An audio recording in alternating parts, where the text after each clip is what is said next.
Assalamu alaikum. My name is Naveed Husain. I am an attorney in Chicago. Hajj season is upon us, and today I thought I'd talk about the importance of estate planning and making a will in Islam.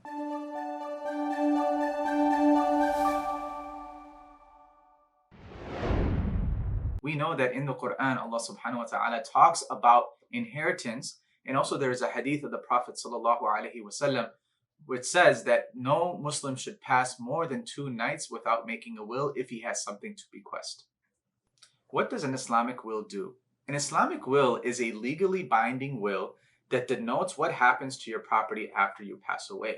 Just like any regular will that would be made for a non-Muslim, a will for a Muslim is simply the same, but using Islamic terms and terminology so that we can bequest our assets the way that the Quran and Allah subhanahu wa ta'ala wants us to. Why do Muslims need a will? Number one, they need a will to appoint an executor, someone who's going to be in charge of gathering their assets, taking care of their assets, and distributing and taking care of the things that need to be taken care of after somebody passes away. The second part of a will is going to be the actual distribution. How do you want your assets to be distributed? That will all be written out in your will. The third is funeral and burial. Especially if you come from a non-Muslim family, you want to make sure that your funeral rites, the way that you want to be buried, is listed out very clearly, and this can be part of your will. Number 4 is guardianship for your children. This is very, very important. For no other reason but this one, you should create a will. Because if husband and wife pass away, if mom and dad pass away, who's going to take care of the children? In your will, you are able to write who you want to take care of your children, God forbid, if you and your spouse were to pass away. And fifth and finally is to save money. By writing a will, you can make sure that a surety bond is not required and you can save your estate thousands of dollars. What happens if you don't have a will? If you don't have a will, the state is going to decide how your assets are going to be distributed. And obviously the state distribution models are not going to be in line with Islamic law. The state first looks at joint ownership. Basically, they look to see who is on the title. If a husband and a wife are on title, the husband passes away, it goes to wife. If the wife passes away, it goes to the husband.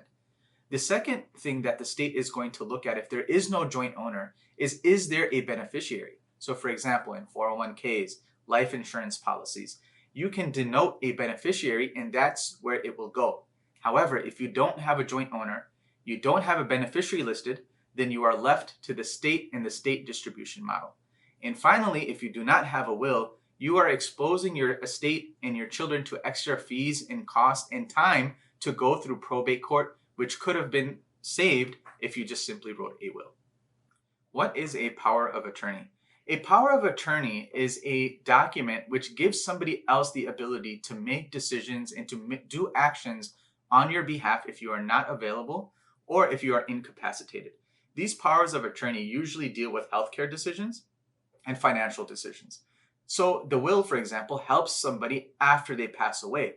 But many times, many of the problems that we see actually happens leading up to passing away, leading up to death, where people might be in coma, incapacitated. So these documents, powers of attorney for healthcare and finances, can appoint somebody to make those decisions and grant access to your healthcare records and financial accounts as well. How does a will work in action? In order to understand how a will practically works, you have to understand probate court. Probate court is a division of the court system, just like divorce court, criminal court. And the purpose of probate court is to make sure that people's property passes to the next generation smoothly and efficiently. And it's funny because it's supposed to be smoothly and efficiently, but many times probate court can take a lot of time. It can take 6 months to 1 year. So what happens when somebody passes away is that their will is taken by the executor to the court. It is submitted to the judge. The judge will review, make sure that everything looks good, and give you a court order that allows you now to access different accounts and to transfer properties and assets into the other person's name or into the beneficiary's name. And then once this is all complete, the judge will then close the case upon receiving confirmation and evidence that everyone has received their share. What if we want to avoid probate court? There are a few ways that we can avoid probate court. Number one is to name a joint owner. If you have a joint owner that has survivorship rights, if you pass away, that joint owner will now become the owner of that property. The second way to avoid probate is to name a beneficiary of that property.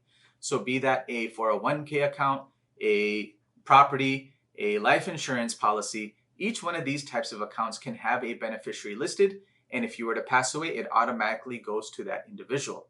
However, if you do not have a joint owner, or you do not have a beneficiary listed, for example, on a house or on a business, then you might want to start thinking about a trust.